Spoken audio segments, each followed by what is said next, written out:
How about you and David Wood get involved in some kind of sexual activity? How about you get on your knees? Didn't like that. But wait a minute, what's the problem? There has to be some kind of foreplay, some kind of luring process between relatives. There has to be a sexual drive. Yes? Let's come to Muhammad Hijab's disturbing personality. Since he is so bad at defending Islam, and maybe he has a lot of frustrations, he often gets very angry and then says very vile, very stupid, unbelievable things. I will discuss a series of topics that might be disturbing, such as violence, terrorism, suicide, slavery, sexual violence, sexual acts, and more. I will discuss them because our dear friend Muhammad Hijab tends to talk about such matters very frequently. This man has real problems. As mentioned previously, Muhammad Hijab told me to commit suicide and then shortly after deleted those tweets. When called out on this by others and by me, he asked what is wrong with suicide and encouraging suicide under a nihilistic or utilitarian worldview. Utilitarianism implies that what is pleasurable or beneficial to people or to most people is good. How the hell could you conclude that committing suicide and encouraging people to commit suicide is not bad under that worldview?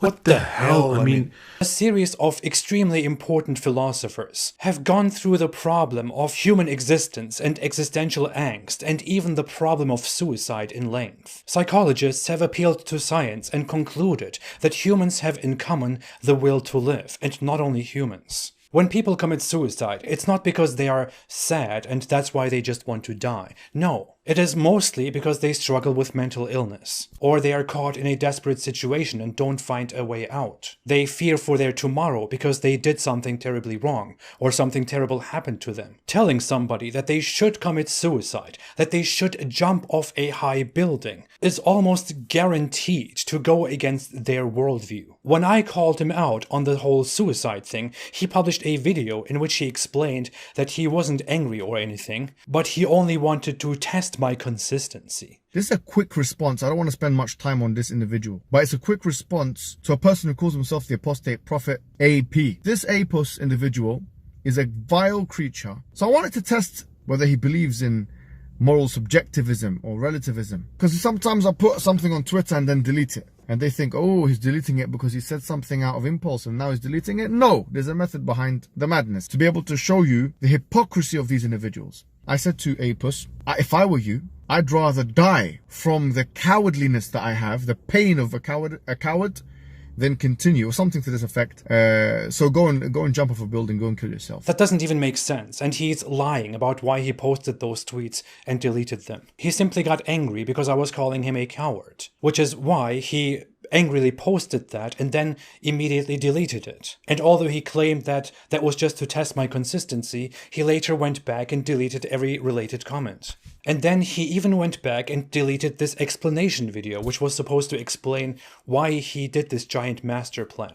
That clearly doesn't look like he had a genius plan behind this. He made a mistake. He was angry, he was impulsive, but it's very hard for Muhammad Hijab to admit his own mistakes. If it wasn't a mistake, then I will have to say Muhammad Hijab is very stupid for not understanding nihilism, utilitarianism, and suicide. In any case, Muhammad Hijab is either a liar or an idiot. After the whole suicide thing, when I mocked him for refusing to have a fair debate with me, he also appeared in the live chat of my stream with David Wood and made a series of very strange comments. Let me read. You two can play with each other. Get on your knees for David Wood. Gimp. David Wood can give you a golden shower. Go ahead and give David Wood what he wants. Wink. Let David Wood give you a golden shower. Gimp. Get on your knees for your master, boy. You can suck that. Golden showered from your master. I know you need a slave master. Golden shower. Gimp. Get on your knees for your master. Let him slap your face, you fiend. I mean, what the hell, man? This individual, this man has real problems. This only shows again what kind of weird stuff is going on in Muhammad Hijab's head. Honestly, I wasn't even aware of the term gimp, but Muhammad Hijab, in the name of Islamic apologetics, taught me that. In the video that he published and later took down, he also explained that telling us to give each other a golden shower was not said out of anger and insanity, no, it was said to test my moral consistency. Another thing I said, I was talking about homosexuality. I said, how about you and David Wood get involved in some kind of sexual activity? How about you get on your knees? Didn't like that. But wait a minute, what's the problem? Homosexuality should be fine. Now, you might think this is a very crude approach, and I would agree with you, and it's very questionable, but I have a method behind the madness, and you need to understand what the method is. Wow, what a genius. That is a blatant lie, unfortunately, because in the same video, he also mentions how he told me in the past to engage in sexual activities with my sister and my mother, and he says that this was also just him testing my consistency. Instead of pointing the finger at Islam and the Muslim community, a finger he will surely need to fulfill his conjugal obligations, or indeed the incestuous activity he may be engaged in with mommy and sister. What? I wonder if inbred Rizwan has attempted to lure his mother into sexual activity. The argument for deformed babies may put him off actual penetration, but what about using his massive nose as the main instrument? So I wanted to test his theory. If you're honest about believing that incest is morally acceptable, there has to be some kind of foreplay, some kind of luring process between relatives. There has to be a sexual drive. Yes. What he forgot, however, is that back when he made those incest posts, he took them down afterwards, explaining that his fellow Muslims advised him to calm down and take them down. So back then he did acknowledge that he was wrong, but now he's saying that he doesn't make and delete those tweets because he is angry or impulsive. No, it's because he has a genius master plan. By the way, when he says that he made those golden shower posts and the gay sex suggestions to test our consistency, then what the hell is he actually talking about? David Wood is a Christian. All he would be doing is to get mockery in response and disgust from David Wood and his audience. He is clearly lying. He got impulsive, angry, and weird. This also shows his poor understanding and his ignorance of ethics. He thinks it is okay to tell me to engage in weird sexual fantasies with a man and to urinate on each other, because there is nothing wrong with that in my worldview, which is why I shouldn't be offended. Has Muhammad Hijab never heard of being gay? I'm sure he could ask his friend Daniel Hakikachu. He's very familiar with those topics. LGBT, I call them rectum sex enthusiasts.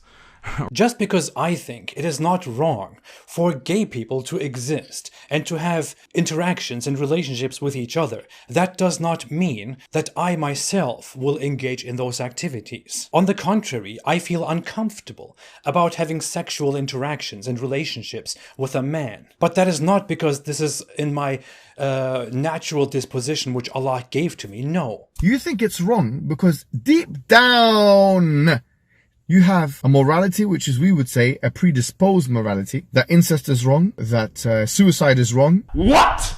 He honestly thinks that we need some predisposed morality from Allah to understand that killing ourselves is bad. So I told this atheist, don't eat food. Starve. Starve to death. Didn't like that. But wait a minute. What is wrong with starving to death in an atheistic worldview? Deep down, they know that eating food is good and that starving to death is wrong. And why do they know that? Because they have a predisposed morality from Allah, which is why they know that starving to death is bad. And that another thing I said, I was talking about homosexuality. Many gay men also find it very undesirable to have sexual relationships with women. In Muhammad Hijab's primitive Islamic worldview, if you allow something, then that means you must also like that certain thing, and you must also have no problem engaging in that certain thing. Because that is how Islam sees and defines the world, where you have to forbid everything that is bad and command everything that is good. There is not really a middle ground. Muhammad Hijab is seemingly incapable of thinking with nuance and reasoning, and thinks that all choices for me are just like choosing between different colors. And no, this is not just a comparison that I'm making up, he actually really does think that. This is a neutral question. Almost the same as asking what is your favorite color. Believing that incest is morally acceptable should be as the same as me asking you what is your favorite color. How stupid. Muhammad Hijab doesn't understand this, and he sees no problem in also sexually harassing my wife and the wives of Abdullah Samir and Abdullah Gondal, 2 ex-Muslims, including making assertions about our sex lives, telling our wives to find different husbands, telling his followers that our Islamophobic wives secretly want to be raped by people like him, and even making a tweet in which he presents a written imagery of him and his proud fellow Muslims raping my wife. Yes. When these anti-Muslim attention whore Islamophobes need to get on their knees in intellectual submission before they are whipped by freedom of speech by the Twitter Muslims, and they reluctantly open their mouth in protestation to find that they have been defiled by truth. This is an actual tweet made by Muhammad Hijab in the middle of all the heat, and it displays an imagery of Muslims raping whore Islamophobes. He just packed it in such a way that he gets away with it. Now, let me remove all the X's here, which he added while probably also thinking of himself as so smart and creative, and read that again. When these whore Islamophobes need to get on their knees in submission before they are whipped by the Muslims, and they reluctantly open their mouth in protestation to find that they have been defiled. I don't know if I need to make it any clearer, but the imagery is one of Islamophobic whores being forced to get on their knees before the Muslims, and then they are whipped and at least orally raped. And these disgusting tweets are still there, and he sees no problem with them, and has to this day not apologized. But hey, how dare I rip up a piece of paper? Is this how Muslims want to represent themselves? Is this really who they are? The truth is this, is that the people now know what kind of vulgarities come out of this person's mouth. Disgusting. What kind of dirty individual Absolutely this is. Sickening human being. Talking to a woman, calling her, oh, you're a boy. You're nothing. Do you understand? You would never come to me and speak to me like that. Like the way you speak to that girl. You're because he's a little pervert, harassing, talking rape talk. If I did that to a Christian person or a Jewish person, atheist person, you're sick. You're sick.